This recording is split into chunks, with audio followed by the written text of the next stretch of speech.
Hindi ko iniisip yung nararamdaman mo, yung kailangan mo na makasarili ako at tumayo ko. Hindi mo deserve yun. Kaya tatapon mo na lang lahat ng to? Bakit yung kailangan natin yung dalawa? Stella! Stella! Sumuko ang nanay mo.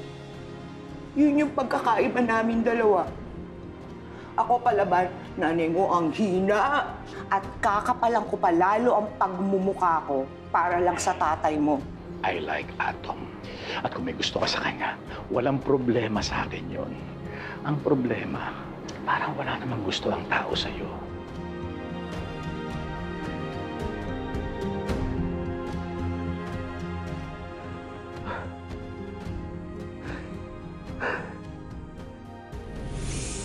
Nakipaghiwalay ka? Mars? Totoo? Alam ko na mali yung ginawa ni Atom na inupakan niya yung boss mo. Pero, hindi ba mali din na hindi ka nagsabi sa kanya ng totoo? So mali na nakipag-iwalay ako. Medyo. Nagpadalos-dalos ka eh. Nagpadala ka sa emosyon mo agad. Alam ko marami kang pinagdadaanan ngayon, pero naisip mo ba na si Atom may pinagdadaanan din? Iniisip ko nga kung ano iniisip ngayon ni Atom eh. Siguro mas magaan na yung pakiramdam niya ngayon. Simula na nawala ako sa buhay niya. O, kita mo. Hindi ka na lang pala sekretarya ngayon, manghuhula ka na rin. Bakit? Pero ito, seryoso na. Kung gusto mo talaga malaman, maintindihan kung anong nasa puso at isip ni Atom, make the first move. Kausapin mo siya. Siguro, Daisy, dapat klaruhin ko rin muna sa sarili ko kung ano talaga yung gusto ko. Kung kaya ko ba talagang panindigan yung pagmamahal ko para kay Atom. Eh, sa bagay na yan, Mars, ikaw nang bahala dyan. Ikaw lang naman makakasagot niyan eh.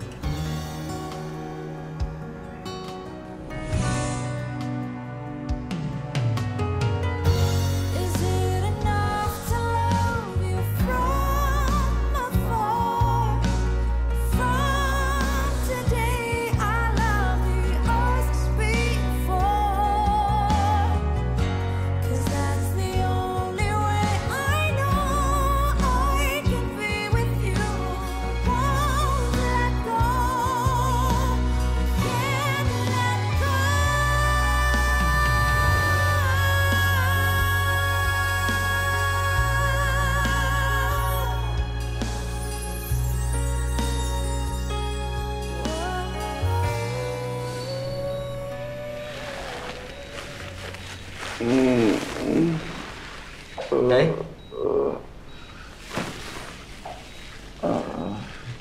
Tay, may kailangan kayo?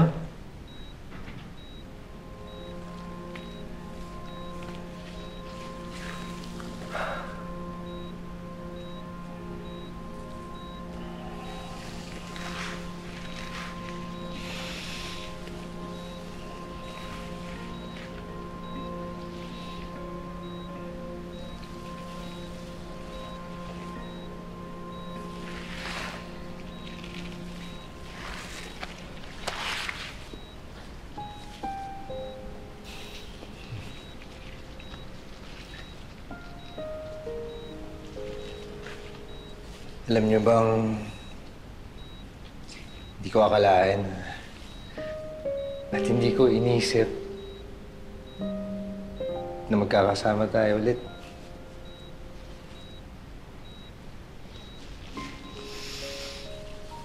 Kasi nung napagod ako noon sa kahihintay sa pagbalik mo, talagang tinigilan ko na. Hindi ko na kayo iniisip ulit.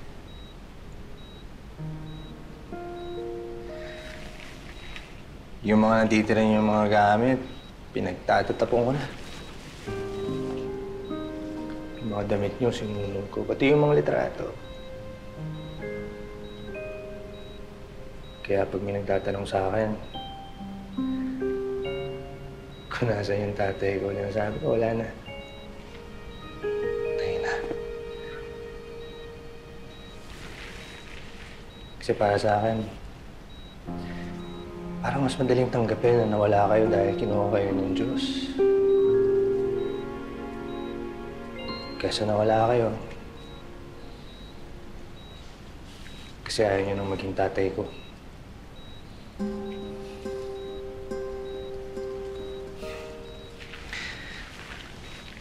Si Tita Nida, araw-araw sinasabi sa akin, hindi na raw ako malungkot. Masasanay din daw ako. Totoo nga. Sanay din ako.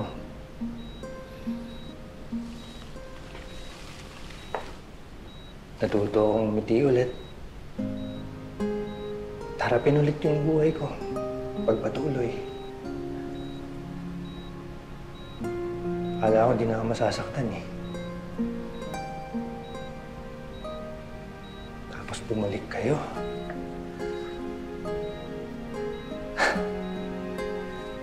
Ayoko na kayong papasukin nun. Kasi galit ako sa inyo. Mapilit kayo. Kaya naging parte ulit kayo ng mundo ko.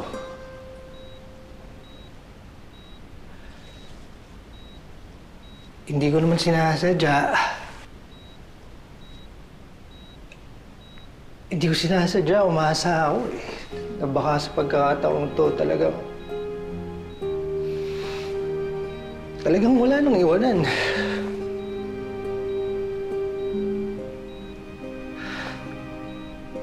Pero tanga ko talaga.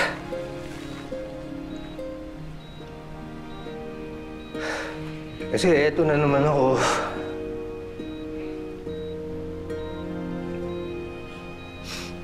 Mag-isa na naman ulit.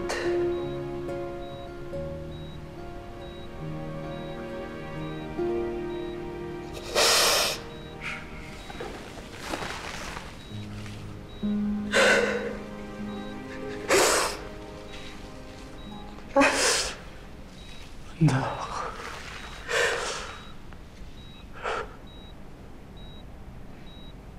Patawarin mo ako. Patawarin mo ako.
Sir, remind ko lang po kayo, no strenuous activities ha. Saka yung gamot niyo, please, huwag niyong kalimutan. Okay, Dok. Salamat. Ay, sorry. Thank you. Ingat po, ingat. Stella, nagkaroon pala ako ng scheduled surgery this coming week sa St. Matthews. I need you to coordinate with Maris regarding schedule natin dito. Sige po, Doc. Tawagan ko lang si Maris. Naayos ko na rin po lahat ng schedule ng pasyente ninyo for consultation. Great. So, since wala akong clinic that day, pwede ka mag-day off. Hindi na lang po. Gusto ko rin po magtrabaho eh. Is everything okay? Po. Okay, kung ganun, mag-file ka for overtime, ha? Doc? You're having dinner with me. Fred, kailangan mo maging matatag. Mas kailangan ng tatay mo yan. Sa totoo lang, hindi ko nga ma-imagine kung ano nararamdaman mo ngayon. Basta, dito lang kami ni Marisol.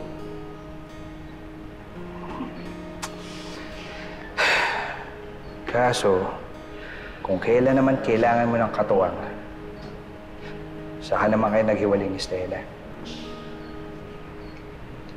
Ang labo lang, ano?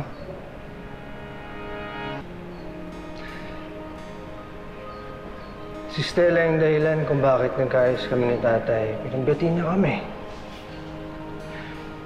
Tapos nung naging maayos naman yung relasyon namin, si Stella na lang din yung umalis.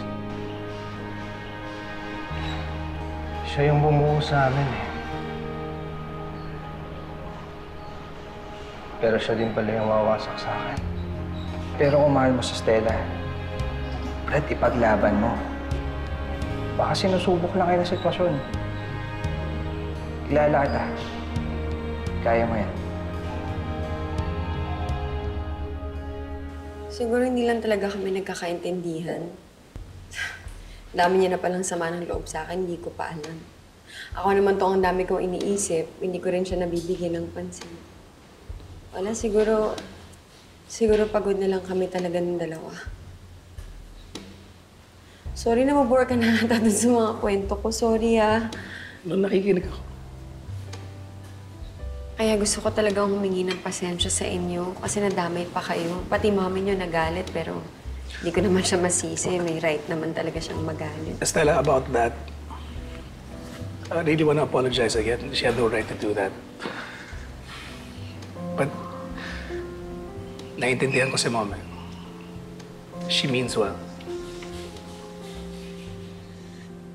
Listen, I grew up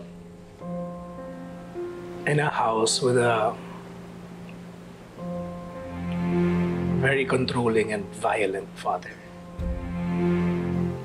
Pag nagagalit siya, nasasaktan niya si Mom. Pinahiya mo ako sa mga kaibigan ko! Pinahiya mo ako sa mga kaibigan ko! Sa susunod, pag di mo alam, huwag kang sasagot! Hindi ko sinasadya! Hindi mo sinasadya! Pinahiya mo ako sa mga kaibigan ko! Pinagtatawa na nila ako!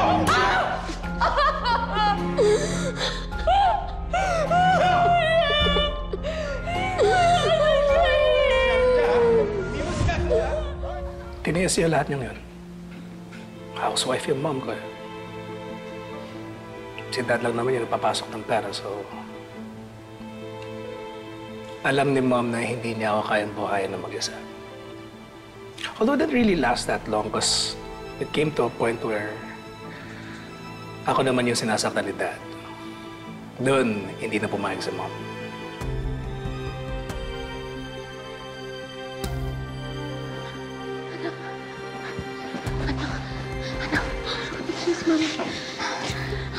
Mami, gusto ko na po umalis dito. Nasa tayo, anak ka? Dito si Mami. Huwag ka mag-alala. Tatapos kayo ba? Alayas kayo? Iwan niyo ako! Ha?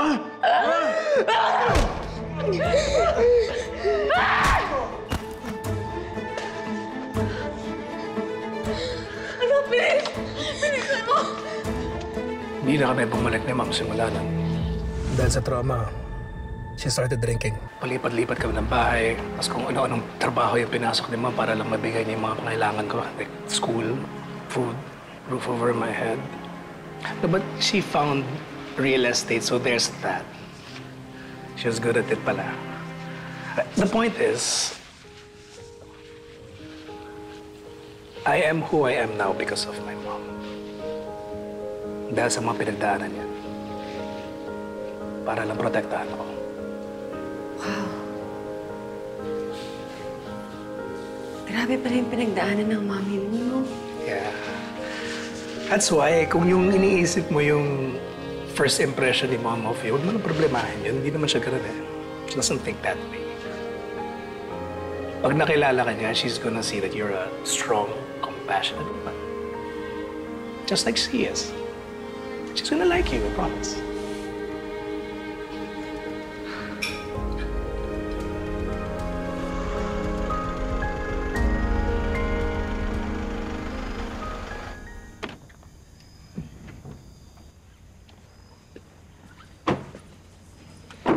Tok, thank you talaga sa paghatid, ah. Yeah. Nakakahiya. Pero thank you sa masarap na dinner, tsaka sa masarap na kwentuhan. Kahit puro iyakan. Pero gumaan talaga yung loob ko. Salamat po. So may next time. Oo. Yeah? Okay. Ingat po kayo, pauwi, ah. No problem. See you. See you. Ay, Stella. Si Doc Roald, yung boss ko. Doc, mama ko. Ay, good evening po. Maganda gabi po. Nice to meet you, Doc Roald. Very nice to meet you. Ay, baka gusto niyo munang pumasok para makapagkape. Sige po. Ay, haliho kayo. Go ahead, please. Thank you. Pagpasensyahan niyo na yung bahay namin. Medyo, ano lang ako. Ako na.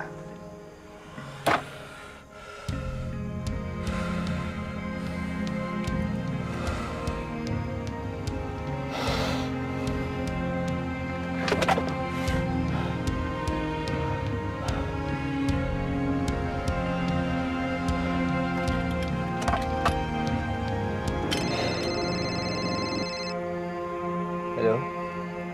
Hey, where are you? I called Tita Choleng. Wala ka raw sa ospital. Are you okay?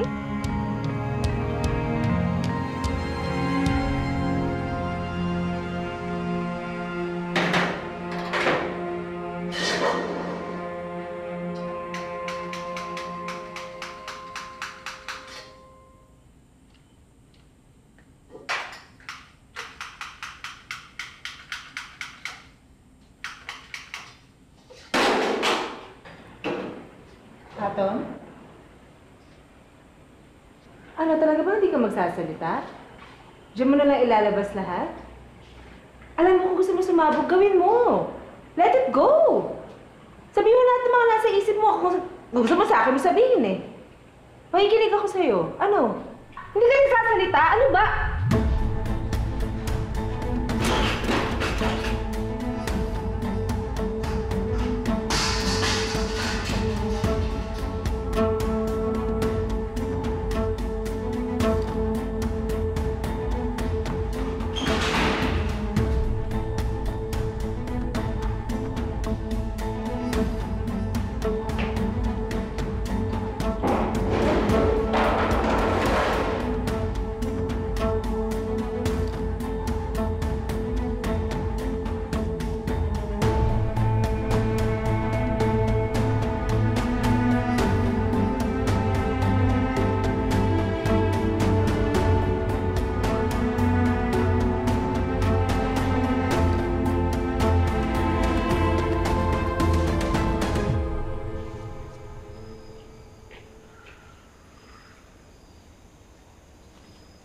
Sa wakas, nakilala ko na rin yung boss mo. Mukha namang mabait. Kaya anak, butihin mo yung trabaho mo, ha? Ay ate, pero bakit mo naman naisipan na makipag-dinner kasama si Doc Roald, ate? Eh, mukhang tama naman si Kuya Atom na dapat siyang magselos. Mukhang type na type ka ni Doc Roald eh. Kung ano pinagsasabi mo? Pwede ba wag mong lagyan ng mali siya? Eh, ang sinasabi ko lang naman, ate, is nagsiselos si Kuya Atom. Eh di dapat iniiwasan mo na si Doc Roald, di ba? Smoothie, wala siyang dapat ipagselos. Ako ba nagsaselos ako kay Zarina dun sa boss niya? Kahit grabing special treatment sa kanya, di ba hindi? Kasi ako may tiwala ako sa kanya, hindi niya ako lulukuhin. Kung mahal ako ni Atom, dapat may tiwala siya sa akin. Tama ang ate mo. Oh, ka na. Gabi na, matulog na nga tayo. Sige po, ako na po ang maglalak dito. Oh, sige.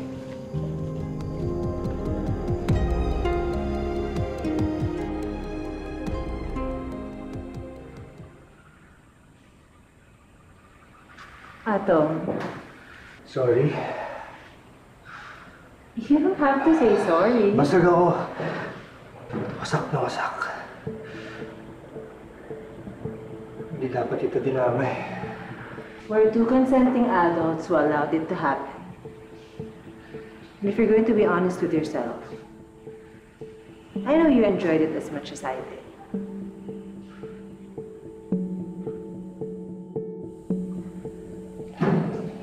You don't have to feel guilty. Break na kayo ni Stella. So, walang masama sa ginawa natin. Wala akong pinagsisisihan. I surrendered myself to you because you know how I feel about you.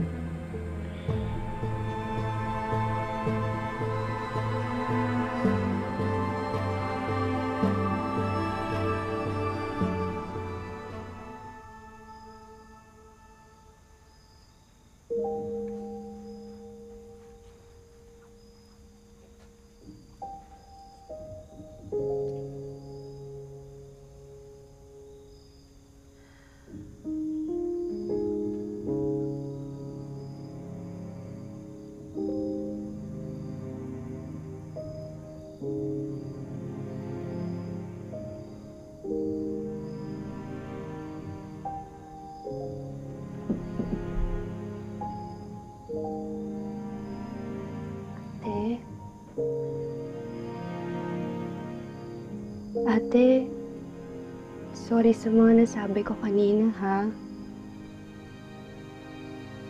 Siguro, ganyan lang yung naging reaksyon ko kasi alam mo naman, Team Atom ako, 'di ba?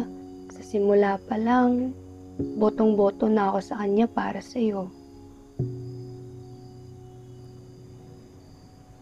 Ako din naman. Tumayari naman ako sa amin. Pero ba't ganun? Wala naman maganda nangyayari sa amin. Di naman kami nananalo. Baka mas maganda na talaga to. Hindi kami magkasama.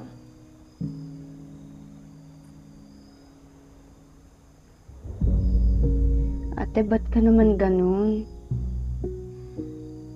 Puro pangit na lang ba yung mga nakikita mo? Subukan mo kayang balikan lahat. Lahat ng mga plano nyo para sa future. Yung mga pangarap nyo para sa isa't isa. Baka sa ganun, maliwanagan ka. Pag inisip mo yung mga yun.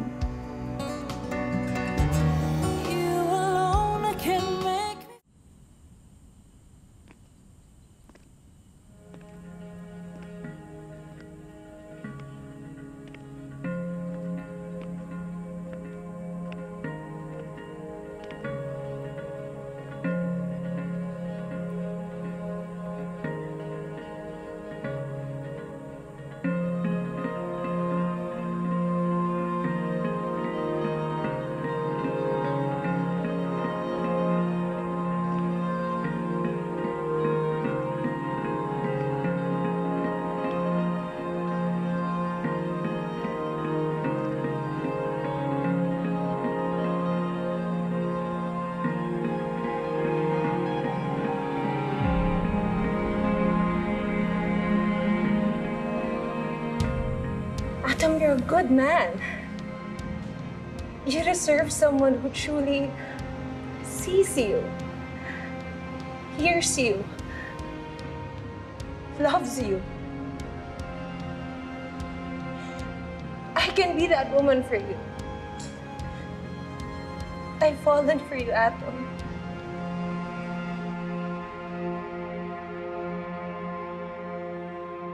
Good morning, guys. It's always a delight to see everyone working so hard. I just want you to know that I'm so happy and I appreciate your efforts. Keep it up.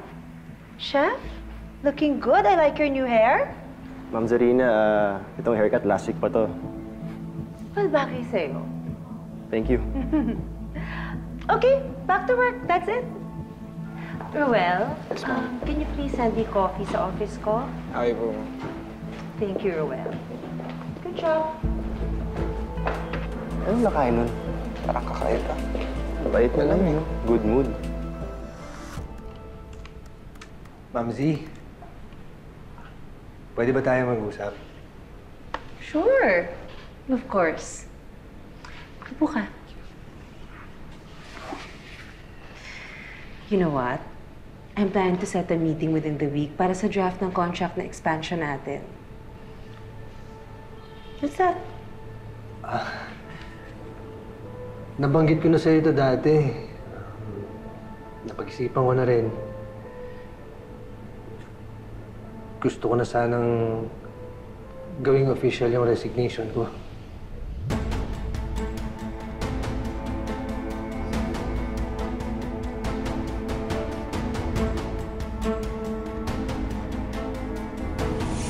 Pag yung puso tinamaan ng heartbreak syndrome, it can cause short-term muscle failure. In other words, titigil sa pagtibok yung puso. I'm sure you'll find a way to mend your broken heart. Pagkatapos ng lahat ng mga binigay ko sa kanya, I should be the one rejecting him. Okay, then do it. Because you have the upper hand. Kailangan daw natin magpakasal within 120 days. Kung hindi, mawawalan daw ng visa yun. Pag tao, hahayaan na lang natin mag-expire. Bangko Sentral, itutuloy natin yung kasal.